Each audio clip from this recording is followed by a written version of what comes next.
I'm here at Agape Fest. Ran into Jeremy Springs from a band in Kansas, and that's kind of awesome. The sauce in and of itself. Yeah, dude, and we got a free slice of pizza on the way over here. I tell you what, that's probably just made my day right there. Me too. All right, so I want to know. I know a little bit about you guys, but let's hear about a band in Kansas. I want to know the backstory.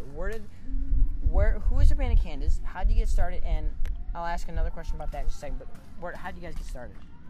Basically, I never did music really in high school, and went to college on a football scholarship. And then right in the middle of college, I had a guitar, I had an acoustic, but wasn't really serious about it. And then somewhere right in the middle of college, I got dumped. And my uncle gave me this nice Telecaster. It's a 77 American. It's original. It's super cool. Nothing and better. I still play it every night. Like, yeah, he gave me that guitar, and I got really sad from that breakup, wrote a bunch of songs, and we started taking the band seriously. Some of us met in college at Friends University in Wichita, Kansas. And when I graduated college, our first record that we did independently came out, and we hit the road full time. So that was about 4 years ago. It's crazy when I say that out loud, but I know. It doesn't seem that long. It doesn't feel that long, but it is. And so yeah, we've been touring. We toured for like a year and a half DIY, and then we played a show, happened to be in the wrong place at the right time. We opened up this metal show in Birmingham, Alabama. That's very an interesting combination. Right? And then Goatee Records happened to be there watching another band play, and they liked our set, so we ended up signing with Goatee, and I've put out a couple records now with them, and still plugging away, working on a new record now. Okay, that sounds pretty exciting. Yeah. But to kind of go back on where you guys came from a little Yeah. bit, I'm kind of curious. Band in Kansas. I mean, you guys saying from Wichita, Kansas stuff. But Yeah, where the does the name come from? My roommate in college thought it'd be funny to have a band name that sounded like a band in Kansas, but it's a band in Kansas. Mystery solved. Now you know. That is awesome. I did not. Super think about confusing over the phone or in person, but if you see it in print first, it's like a no-brainer. You get it. But that. Yeah, dude, that sounds awesome. I like that idea. That's probably one of the more creative ideas I've heard on it. Yeah. I don't know if I like it, but we're stuck with it now. Yeah, I guess we're kind of stuck. Excuse me. You're saying Goatee Records. It's your label. Yeah. I've always been curious, how is that working with Goatee Records? I know that you're working with like Joey Elwood and Toby stuff, but how is that?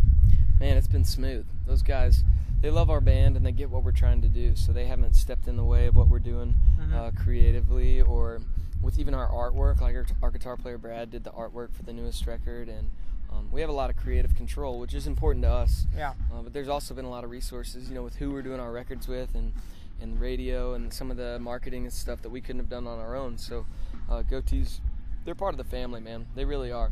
We love those guys, and they care about us as individuals, not just as musicians making them money, and it's been really cool. Yeah, I know working with a lot of record labels just is not an easy thing to deal with. Oh, it can be frustrating. We've heard some horror stories from other bands, but honestly, we have a great situation. Yeah, I mean, I've heard some good things about Goatee Records, and I've been a fan of a lot of the Goatee artists since I've been paying attention to them. Awesome. So it's been kind of cool. So I know you've got a couple of different things. You've had a couple of singles released off the new disc, Ad Astra per Aspera. You nailed it, Yeah. man. Nice. All right. So you had a couple of singles released off. I know the first one I kind of heard off that was Heaven Come My Way. So Right. It's almost got that worship feel to it, which kind of a different tone. But I'm glad you picked up on that, man, because it really is. That song was direct response of where we're at as a band. It's really hard to live out of a van most of the year, and just struggle on the road, not knowing where you're going to eat or sleep. And our band, we're doing okay, but we're definitely not sitting pretty, all the time financially and everything. Yeah, yeah. It's just a challenge, to be a musician, to be an artist. Definitely. And that song was just like, all right, God, I'm going to answer the call that you've given me, but if I'm going to do this, you got to meet me halfway. So that was the lyric, Heaven come my way. Like, I'll do this, I'll go through this if you'll hold up your end of the deal. I guess it was kind of like Peter stepping out of the boat, Yeah, it's definitely. So that's where that song came out of. Yeah, I kind of like that whole worship tone coming from you guys a little bit. Is that something you guys kind of leaning towards? Well, I mean, we're not going to shy away from our faith, We don't write straight up worship songs very often. They're not corporate church worship songs, but we write songs from the gut, and a lot of times it comes from that perspective, and that comes through the tunes.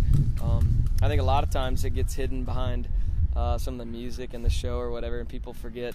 I guess it goes right over their heads sometimes, but that's cool that you picked up on that. That's that's cool. something I heard them like, heaven come my way. I'm like, wow. That's just, it's kind of a powerful lyric to me. I mean, it's something that kind of hit awesome, me pretty man. good. So that's awesome. Another one you've got, I've been hearing this a lot, like on the radio use and a lot of different radio stations and internet radio. Yeah. Like It or Not. Like It or Not. What's up with that, man? What's up with the deal? That's just a song about a failed relationship, man. It's like you know, I got into it with a girl who I really liked, and then I realized I did not need to be with her.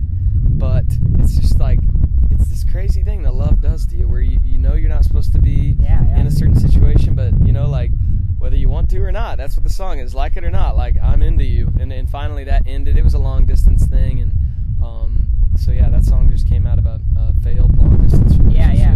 No, I heard that. I'm like, okay, kind of guessy. I like it. Yeah. So, kind of random stuff kind of here, but first random thought that comes to your head, make it quick. What is that random thought? Just right off the top of your head. Random thought. It's Cinco de Mayo, and I'm wondering why we're not celebrating here at Agape Festival. Ooh, that's a good question. Maybe we should. There's nothing going on. I feel like people should be something. Yeah. I don't know how you celebrate Cinco de Mayo. I guess margaritas. I don't know what people do for Cinco de Mayo. We got to do something. I guess that wouldn't work at Agape Festival. Yeah. No, but like maybe let's do some that Mexican hat dance. Pinata, at least. Mexican hat dance. Let's do that Mexican hat dance. That'd be awesome. I'd love to see.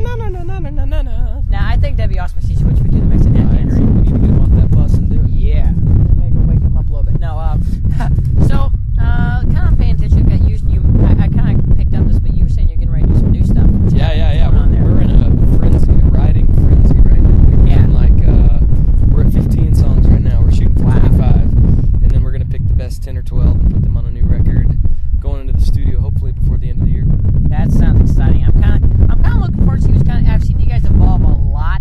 It has changed a lot, and this is gonna go even further. So yeah, we'll see. Just watching you guys from your first release and kind of seeing where you guys are going from there. It's been pretty interesting to watch. So, what are you guys kind of leaning towards? Any specific style changes or style changes? I think it's we've been listening to a lot of older music, a lot of Beach Boys, a lot of Bruce Springsteen, a lot of U2, and just trying to go back and get an education, a musical education, you know.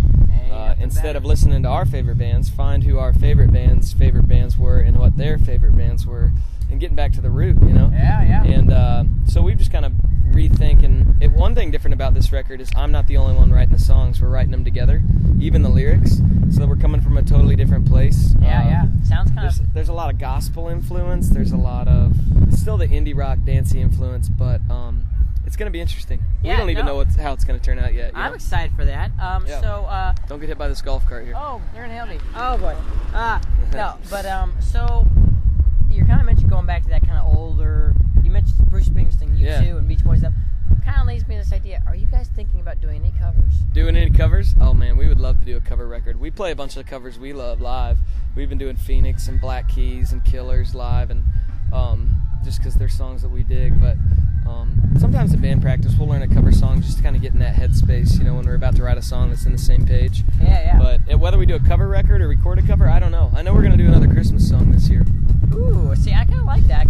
My thing is I always love hearing all these different bands do their Christmas stuff, because I kind of like to know, it gives me an idea of what this band is, because you hear the bands that do the exact same Christmas song you've heard over and over again. Yeah, you don't want to do that. We did "Oh Come All Ye Faithful" a couple years ago. I don't know if you've heard it, but it's a really artsy version of that song. I love hearing those different spins on this stuff. Totally. You know, I always love just some of the stuff that always throws me off. It's like, whoa, wait a second, what am I listening to? Yeah. Listen to August Burns Red did Carol of the Bells, right? Yeah. That was tight. Yeah. That was like, holy cow, I gotta listen to that again. You know, but I'm kind of excited. You know, if you're talking Christmas, I'm like, this could be fun. Yeah. So, like, what do you get? I know touring's hard, always is, for everybody. You know, there's always some amazing things that come with touring, but then there's those things that just so hard. It is. What do you guys do? Like, being on the road stuff, you can't make it to church every weekend, or you can't get it.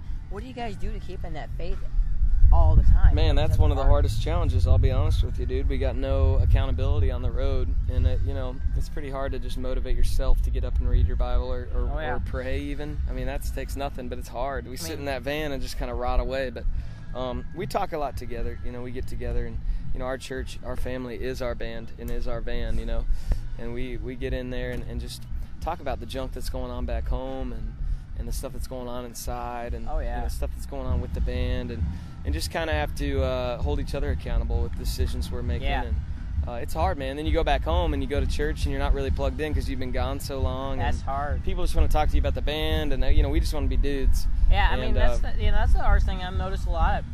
It's like you're at, here you expect it. You walk around here, everybody's like, autograph, picture. Yeah. Can I get this interview? Ha. There you go. But then you get but then you go home and it's the same thing. You're like, dude, come on. Yeah. I'm just another guy. I just want to be a dude. Yeah. That's my job. I want to be. I want to be bigger than that, or at least more important to people than that. Yeah, I mean, just talking to him, like, dude, this guy's awesome. Just just to hang out here at Stevens, like, this is awesome. Yeah, man. I love doing. I love festivals, dude. It's like a family reunion for the bands. I know, right? It's fun. I love doing it because I get to walk around and just have great conversation stuff. But like sitting here talking to you, it's fun. Yeah, I get this idea from you that when I talk to an artist, there are those artists that are just like they play the artist. Yeah. But I come up here and I'm in this conversation with him like, this is a real guy. He's not holding, just having a conversation. And that's been sort of bittersweet for our band. We're so real with people. I think sometimes we pop that balloon, they think we're something great, and then we come in and we're just really realistic about our situation. So for some people that's like, oh, but other people that's like, oh, okay, these dudes are real dudes. See, I'm loving that. I'm just real with kids. Like, last night I was telling a story about my faith and I accidentally cussed on stage. Oh, wow. And one of the promoter guys was like, hey, man, you can't be doing that. And I was like, dude, I'm just being me. Like, I was telling a story. I wasn't trying to shock anybody. I wasn't being smart aleck. Like, I was just telling my testimony. And, and for me, it's like one thing kids will always have with us, whether it's the songs or us hanging out, we're going to be ourselves. And I feel like that means more to people than anything, just being consistent, Definitely. Even if it's consistently wrong. I just... Hey, being consistent. We all have our moments, but you know what? Yeah. I mean, I appreciate the fact when you go to an artist, you want, you're gonna expect, especially in stuff like this, you're gonna find them being perfect. Yeah. But then you want that. I like going to this and just running up to somebody and say, "Hey, what's going on, man?" Having a little conversation with them, and knowing, just having a great conversation, because that's what I'm about. Just that's what I love about when I do an interview, I just want to have a conversation. Yeah. That's what I'm looking for. Way more natural, man. I've done some horrible interviews where I'm being normal and the interviewer guy's the one being weird. It's like, must be forced. Perfect. Yeah. No, see, I don't know.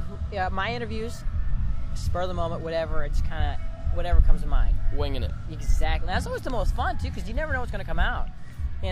Like, for instance, like, what did you do last night that was like your big moment of the night? What was your most favorite moment last night, dude? My favorite moment of last night is we had no idea where we were going to stay. And then Toby Mac owns Goatee, the label we're on, so he's a good buddy of ours. Yeah. And they had some hotel rooms rented so they could shower, because they sleep on the bus, Yeah. But they had hotel rooms rented so they could shower. So I just asked him, hey, man, can we use those rooms to sleep in? And we did. Yeah. We got to sleep. So we got to sleep in a bed and get a full night's rest instead of cooking in the van all night, Yeah, no, that was my favorite moment of last night. Yeah, no, dude, I tell you what, though, that's one of those things, like, yes. I mean, here we're talking about, like, me and a buddy were sitting here talking about, like, we should camp, Yeah. No, I am so glad staying in that hotel room. Like, last night we had some storms come through. They cut into a max set on main stage, short, and they said, if you can either stay and go in these buildings or you can leave. And 90% of the place just took off. Yeah. For those that stuck around, they got this awesome acoustic set that was just man, a rare performance. Yeah, you don't catch that anymore, but it's cool. And so that was my moment of the night. But like, I tell you what, though, I just love I love the experience, because you never know what to expect on this stuff. That's true, man. Nobody's really in control at this thing. It's kind of cool. Yeah. So I'm kind of gonna go more into what are you guys trying to do as a band? What do you as a ministry, even just as a band? What are you guys trying to go at? It's tough, man. I feel like Christian artists are put in such a weird position, because I'm a musician, but then for some reason they expect us frontmen to also be preachers. Yeah. And it's more important about what I said between songs as like a word, from God, and that's a lot of pressure, man, because people expect me to be a songwriter, and they also expect me to be a pastor, and they also expect me to be a comedian. They want some guy that's funny, and a performer, and a good dude. There's all these kind of labels that you get stuck with. Oh yeah. So I mean, our band we want to be musicians. God's given us a great gift to make, write, and record and play music, and we want to be true to that and answer that in a genuine way, in a way that's inspired by stuff that's coming from inside. side, not fads, not we want to be inspired by the experiences God's given us and then turn around and write about those. And it's crazy. When I try to write a song that pleases everybody, it never connects. When I write a song that's about me and something I went through with God, immediately people connect because they can tell it's real, and chances are they've dealt with the exact same thing. And for me, I just sense a lot of community in that, and I think that's what our band's all about. We don't have a big fan base, but we have a huge friend circle. And these people that come to our shows, and they connect with our music, they connect with us as individuals, and overall, that's been our goal, man. That's what's kept us alive. Yeah, definitely. So I got hit by a van here. Yeah, been there, done that. Oh, so here's a good question. Yeah. How does your mustache inspire you? Oh my God, this mustache has become the 5th member of the band, man. It's kind of a joke. I've seen you've got merch. Yeah. We sell fake mustaches and that T-shirt with my mustache on it. Yeah. Yes, Jeremy Springs is my homeboy. Is my homeboy. There you go. Doesn't get any better than that. It's pretty funny. We didn't even come up with that. Oh man. Dude, that kid. That I saw that. My first impression of Abandoned Kansas, the mustache. It's crazy. That's it. It's so weird. We're stuck with it now. It's like if I shave it, people get pissed. So that'd be like, I know. That was like a big thing I noticed after a while back on the internet. Like all of a sudden, where's the stash? What? No! It's like, I know. You guys would be great. I think you probably would be, like, you could probably sell live shows just putting your big banner right behind you guys. Big mustache. Wow. Yeah. No, but, my thing is, like, I want to know, like, what is a message you could kind of send out there to whoever's listening? Just kind of a heart message. The message. Let me get brilliant here for you. Oh, boy, here we go. No, I don't know. Cap. I think, a lot of people how old are you? I am actually 20. 20, okay. Yeah. I meet a lot of people that are in their late teens, early 20s, mid-20s. They're in college or they're about to leave college, and they're just really frustrated because they have no clear call, no clear vision, as far as what God wants them to do. And I had this pastor tell this to me, so I might as well share it with you guys. And he talked about the difference between a reservoir and a lagoon, and they're both bodies of water. Yeah. They're both standing still, but they serve totally different purposes. And like when I look at people's lives when they're trying in that phase where it's like, what am I supposed to do with my life? To me, man, like there's a big difference on waiting on God to move in anticipation. Like that reservoir is eventually going to be needed, and it's going to be active energy, and it's going to serve a purpose. But for now, it's just a body of water. But that lagoon, it's old, it's stagnant, it's going nowhere, and it's waiting for nothing. Nothing's going to happen there. There's no potential. The reservoir has a ton of potential energy, and that just shook me up when he told me that. He's like, what are you waiting for? Like, what is it that you're waiting on God to do? I know a lot of kids that are waiting, but they have no idea what they're waiting for. And just trying to get that to make its way to the top, in your heart. Yeah, and definitely. And define that. I meet so many kids that get discouraged, and I would just encourage these kids, anybody listening that's in that position, even adults, man, they don't know what they're doing. Yeah. It's a myth that you reach some age and you know what's going on. I'm 26, and I thought I'd be in a totally different spot right now, but I think it's just trusting God that He's got the answers to the big questions. And not asking the big questions before you've asked the small ones. What am I supposed to do today? What am I supposed to do this weekend? And I know a lot of people that include God in their big plans, but not in their little ones, and it doesn't work out. You got to include Him in the details, and the big questions answer themselves. Definitely. So I do appreciate you taking the time out to do this. I know you're busy schedule here at this kind of thing, but so where can we find Abandoned Kansas? Just give me an idea. Where can we find it? I know. Walmart.com/AbandonedKansas. Just kidding. Probably, but you never know. AbandonedKansasLovesYou.com is our website, and then of course Twitter and Facebook and Instagram or whatever social network you prefer. We're on all of them, so just Abandoned Kansas. All our music's up on iTunes and Amazon. And I say go get it. Get it now. Well, thank you. And then, of course, shows. We play a lot, so. Yeah, definitely. I tell you what, I was pretty impressed with you guys, so I'm... Thanks, man. Is it the first time you've seen us live? Yes. Cool. I was like, dang, gotta catch this again. That guitar player can dance, can't he, Brad? Woo! Oh, boy. No, but I tell you, though, thank you for taking time out to do this. I know you guys got a busy schedule, but we'll be looking forward to hearing some more new stuff from you. So be watching for that, and if you guys want to be checking some more out about Abandoned Kansas, be watching, because we'll be posting some stuff about it, and be watching for that. So good stuff coming your way. Very cool. Thank you, man. But that doesn't mean I'll stay. I've heard